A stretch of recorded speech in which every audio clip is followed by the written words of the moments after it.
a show that is no longer up for the Emmys, although this episode might be, or this movie might be. El Camino, Breaking Right. Bad, Vince Gilligan. Man, uh, I was really excited to watch El Camino because I missed the Breaking Bad world, and Better Call Saul is just fantastic, and Yeah. I can't wait till that Still comes somehow back as well. underrated. Yeah, yeah. The fact that Bob Odenkirk hasn't like won multiple Emmys at this point is always going to be like baffling. And Breaking Bad, I think, also a show that how many did it win? Did it win 1, 2 best drama awards? I can't remember. Oh, yeah. It won a few. Cranston won several Best Yeah, Actors. I know that much. so Breaking Bad critically, I think got its due. Saul, I don't know why, but El Camino, I was excited to be back, and I thought El Camino was pretty good. There's a lot here to like, but I just kind of left being like, do we need this? Do we need to know what happened with Jesse next? And Gilligan himself has said in interviews, no, this is unnecessary. But if this is something that Netflix is going to throw money at and going to give Gilligan the right to make, I think it's a great thing to have, because this is still a really, really quality long episode of television movie, however you want to put it. How did you feel about seeing Jesse Pinkman back in the fold? Yeah, it's been 6 years since Breaking Bad ended, and that end, last that we see of Jesse is him, speeding away from the compound, screaming, and it's this really fitting like coda to the utter shit that Jesse was going through for the past like season and a half. And I mean, the finale, the last season of Breaking Bad, it's universally acclaimed, but I really thought that was a really effective way to end Jesse's story. And the thing about this movie being unnecessary, I mean, obviously it's unnecessary because the ending we got was already really great and virtually flawless. The thing that I just kind of am disappointed in is that we're just kind of seeing Jesse escape more, right? And like, I just kind of assumed, Jesse got away. Cool. And now I know for sure Jesse got away. Like, I don't know if I really, nothing was added to Jesse's story, Jesse's arc, how we think about Jesse. Nothing was taken away. Nothing was hurt either. So I just think it's ultimately just kind of middling as far as the Breaking Bad high standard that Gilligan has established goes.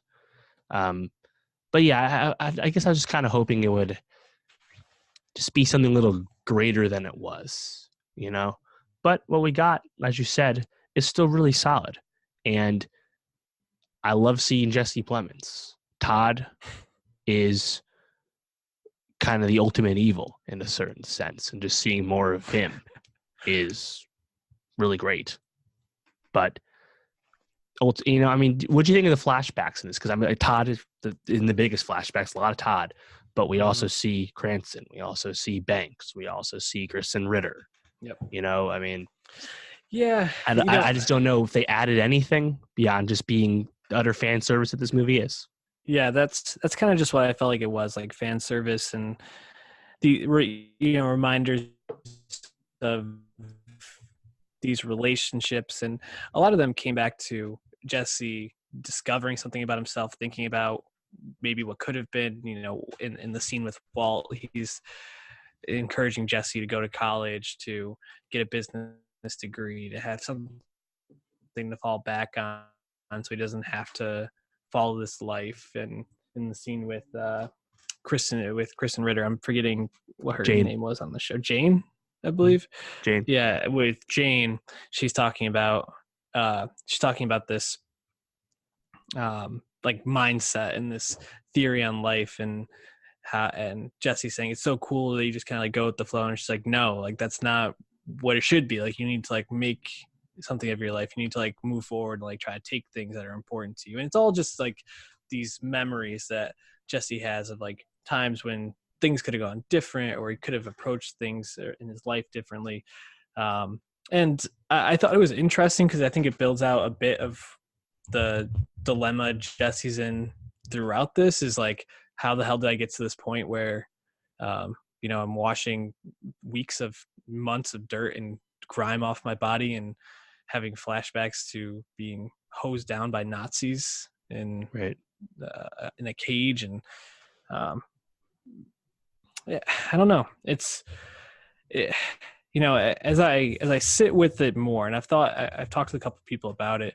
I'm kind of left just more like, yeah, I really enjoy seeing Jesse Pinkman more, and like I'm not going to complain about more time in this world, but I also think just that last scene of Jesse where he's just like breaking out, tears in his eyes, like driving the El Camino, like busting through the gate is such like a perfect like period on that character that this just kind of felt like it was unnecessary. And especially like that shootout with the welder. I was like, Yeah. where the hell did that come from? Like the Wild West. Little hokey. Did you notice that the welder and the stuntman in Gemstone's the same guy? I did not until someone pointed that out to me. Yeah. That's cool. Good run for him. Mm-hmm. It's funny because that shootout with Jesse shooting him with the second gun in his pocket, that's like very Breaking Bad, right? Like that kind of kill, right? Mm-hmm. That's classic stuff. But because this is a movie, 2-hour movie, it's kind of like a few truncated episodes of the show. And we skip around more because it's a movie. Breaking Bad and Saw, for that matter, Gilligan made his bones for being so diligent and detail oriented with damn near everything he did, both from a technical perspective, but also just from a plotting perspective. Some people might see that as a problem with Saw, for example. At least some of the early Saw stuff was quite slow, perhaps monotonous, depending on if it's for you or not. But this time around, Jesse just kind of jumps around a lot, right? In El Camino, we kind of move from point to point pretty fast, and like sneaking into his mom and dad's house, then leaving the house. A lot of the process that you expect to see shown to you is just passed over this time around. And I'm not sure if that's a problem, given that it is a movie and movies need to work differently, but it's a little different from what we expect from the way Gilligan tells stories in this world.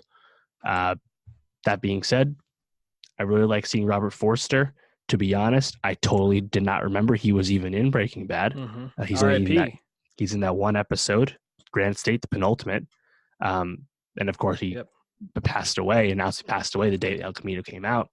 But I thought he was tremendous, and he was also tremendous in Twin Peaks: Return 2 years ago. So that was awesome to see. And, we also get a lot of other guys. Like the tow truck dude comes back. Obviously, Badger and Skinny Pete are here.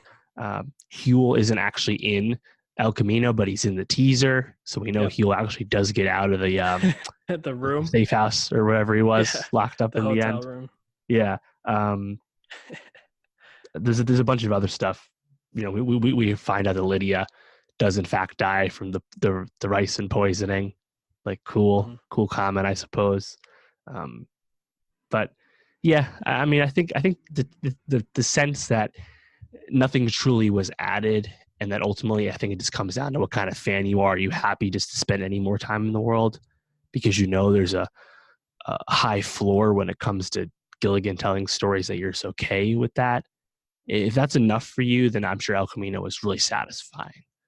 But because it was I don't know, I just wish it was a little more consequential, given the secrecy of it, given the marketing, and like honestly, like seeing Walt and Jesse again at that diner scene, which probably we assume takes place like the season 2 range, maybe season 3, given where they are as characters. I mean, we get a bitch, awesome, but like, I don't know, like did that convo add anything? I don't know if it did.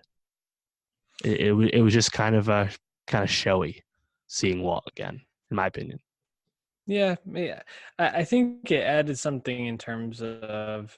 I think it actually shows a little bit more complication of the dynamic, because by season 5, Walt has gone pretty much full heel, and especially if you Right. watch like the recap prior to the movie, it actually shows the scene where Walt's um, like give me one more, like get Pinkman, and like how he pretty much like sentences Jesse to the torture that he endures. And Mm-hmm. I think to kind of shine back on that, there was a point where Walt wasn't pure evil with this, that he actually had some genuine regard for Jesse and Right. wanted to see him do better. I think does remind you of how far things had come, and it just adds a little bit of depth. But I think overall what you described is just the basic problem with this. Is it's like, was any of this necessary? Did any of this really add that much? Um, I don't think it did, but it's also just like, okay, yeah, spend 2 more hours with Jesse Pinkman, got to Mm-hmm. see Mike and Walt, and uh, you know, it's still, it's like I think we say this a lot with things that we think are really quality, but it's still better than most of the other things that are out there. And it's like pizza. Breaking Bad is pizza. It's still good even when it's bad. So Right. you can't knock it too much. Any last thoughts? Really stoked for Breaking Better Call Saul's return next year. Last season of that too, I believe, right? They haven't said that, but I think there's probably maybe 2 left at max. That being said, I'm pretty sure this is the last time we see Aaron Paul as Pinkman. I think if they were to go back and show him doing shit in Alaska, I just don't know how you connect that to the larger Breaking Bad world. And by having El Camino take place in Albuquerque and involve all the characters that were still around again and feel like a continuation of the show in a true sense, it doesn't seem like they were interested in truly like uplifting the status quo we came to know.